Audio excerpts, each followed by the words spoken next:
Hello বন্ধুরা, new blog নিয়ে চলে এসেছি তোমাদের শুনতে। তো আমি যাচ্ছি একটা বন্ধুর সঙ্গে, দেখি ও ট্রাই কর। হ্যাঁ গাইস, সে বন্ধুগুলো চলে আসছে, তাই যেতে পারছি। তো আমরা যাচ্ছি এখন, দেখি এখানে পাওয়া যায় কিনা।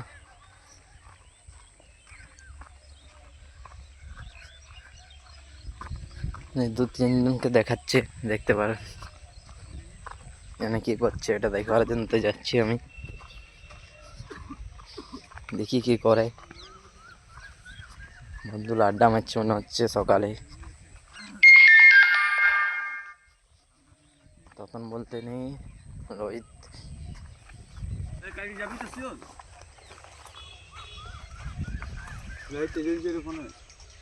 ले बेटा